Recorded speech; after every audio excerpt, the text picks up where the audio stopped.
genius. I am genius. I am enough. I am enough. Everything I need. Everything I need is within my touch. is within my touch. And from this day forward. And from this day forward, I believe. My story. Is my responsibility. Is my responsibility. Today, I'm excited to be here.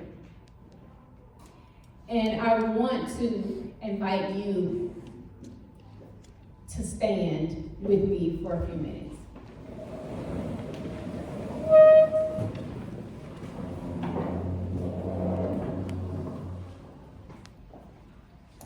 Every word we say is a prayer. And every word we say shapes our story. So I want to invite you for a few minutes to repeat after me. I am genius. I am genius. I am enough. I am enough. Everything I need. Everything I need is within my touch. is within my touch. And from this day forward. And from this day forward, I believe. My story. Is my responsibility. Is my responsibility. I am genius. I am genius. I am enough. I am enough. Everything I need. Everything I need is within my touch. is within my touch. And from this day forward. And from this day forward, I believe. My story. Is my responsibility. Is my responsibility. Now this time I want you to put your extra sauce on it. I am genius. I am genius. I am enough. I am enough. Everything I need. Everything I need is within my touch. is within my touch. And from this day forward. And from this day forward, I believe.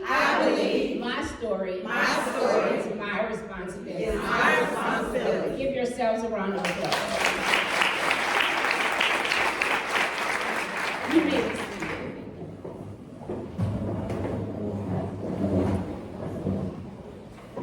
I know they've been acknowledged, but I would like to take a few minutes to acknowledge the We Three Committee once again. Can we give them a round of applause?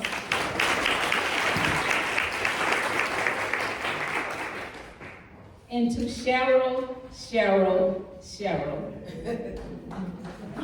and the Chamber family, I say thank you. To my self-care sisters, I say thank you, and I love you. I want to shout out my husband who supports my calling and all of my shenanigans. To my angels in the outfield, your legacy lives through me. And finally, to my Uncle AJ, who always gasses me up. We all need somebody who sees us and cheers for us, especially on those days when we don't see ourselves. Holy Spirit, I surrender my voice in this moment to you. Since this is a safe space, I would like to begin by reading a journal entry that I wrote in 2012. And it's titled, Forgiven Yet Triggered. Some may say it's not a big deal, but I say I've missed out on and broken deals because of it. It has shown up in ways I didn't anticipate. More recently, it's shown up in the form of anger and internal rage. All the unanswered questions, the searches that yielded no returns. The wondering about what parts of him reflects who I am. I am speaking of my biological father. I remember in my later teen years, he showed up in my life for the first time.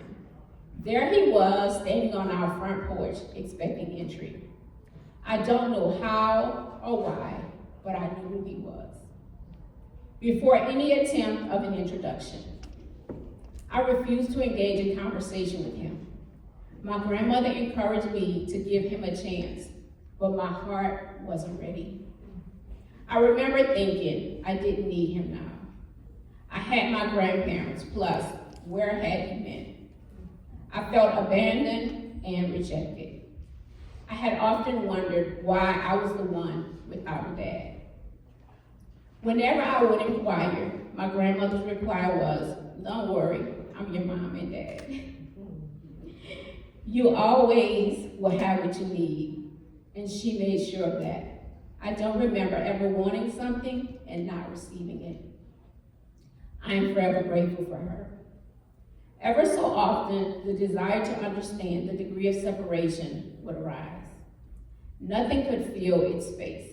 My grandmother shared stories of his family's acceptance of me and how his mother would send a birthday cake every year, even though it was clear she wasn't a baker, LOL. She said I resembled her. She loved hosting family gatherings and having a good time. I was too young to remember. My grandmother introduced me to God. Because of her, my faith is my foundation. As I grew spiritually, I understood the importance of forgiveness.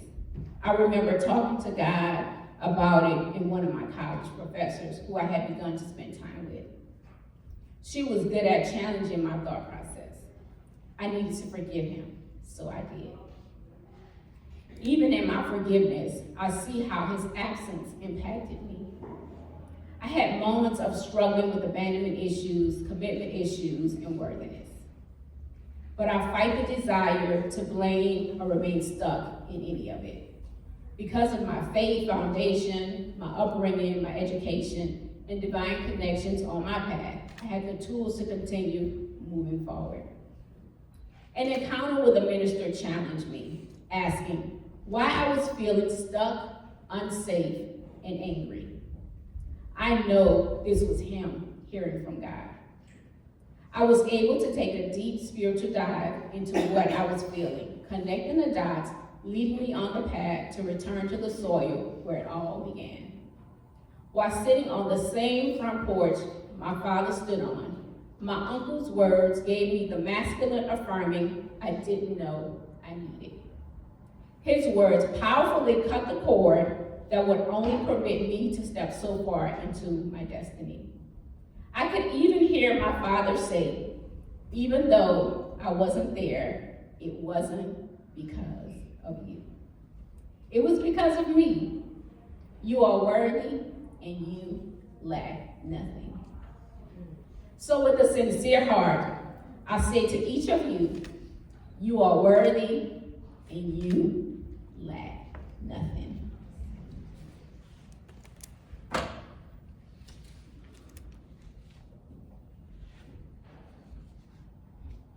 Why celebrate the women who tell their stories? Because it's a courageous act. Because it highlights our narrative, capturing our emotions and our ideas.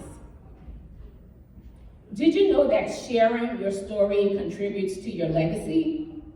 And it can also heal you in places you didn't even know you needed it. It leaves your personal imprint.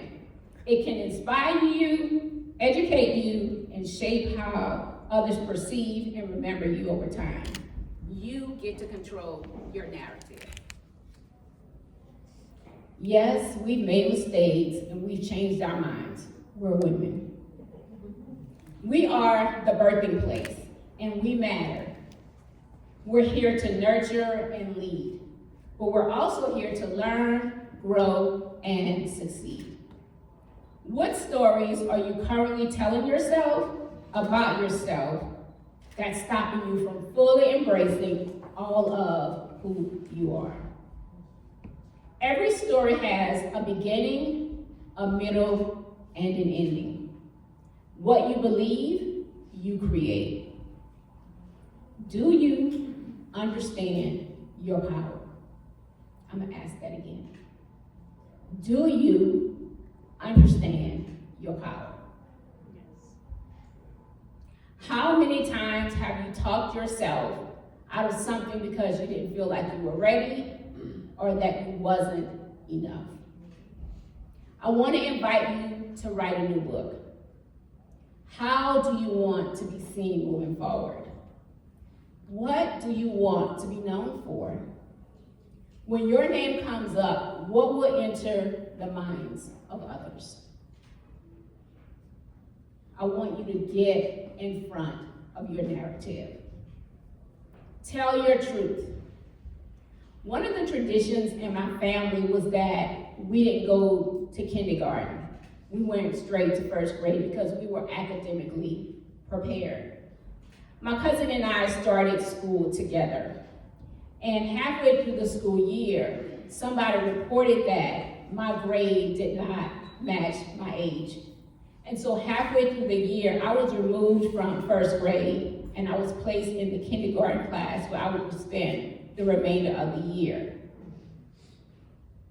My cousin reminded me that when I was removed from the class, she would cry. They would come and get me. I would give her a pep talk, and I would go back to my class. Y'all, at 5, I was already a social worker and a life coach. I was operating in purpose. It's never too late to write a new chapter. You can change your narrative at any given time. You have the power. Own your journey. Give yourself permission to reflect on the old chapters, but don't live there. Even if they're good, give yourself permission to go from good to great. Can you imagine driving a car, looking in the rearview mirror? You're going to crash. The words tells us you can't put new wine in old wineskins. I don't know about y'all, but I like new things. And I think you do too, because y'all looking pretty good. Oftentimes we don't tell our stories because we don't feel like we're ready, we don't know if we'll be accepted, and we don't know if we'll offend somebody. I remember the discomfort I felt with each conversation I had with my mom regarding who my father was. My intent was not to judge her. I just needed a deeper understanding of how I was connected. I realized writing my story helped to heal a part of hers, and this inspired me. So I created a legacy journal that takes the guesswork out of telling your story. You can pass it down, or you can turn it into a published book, creating passive income. Either way, it becomes a part of your legacy. Research who you are. There's something you came to Earth University to do. Your life is dope, even if you don't think so yet. It really is. Comparison really is a thief. And it's insulting to your creator to want to copy something when he made you an original.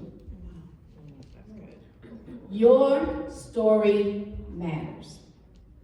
Your legacy is your responsibility. Telling your story matters because you matter.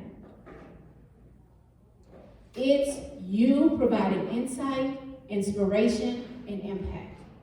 It's you living and leaving a legacy you're proud of. How will you be remembered? Who will tell your story? You should be the one to tell your story. Let's not wait until we can't do something we wish we had time to do, because your life is too precious not to share it. I am Joanne Dean, and it's been my pleasure.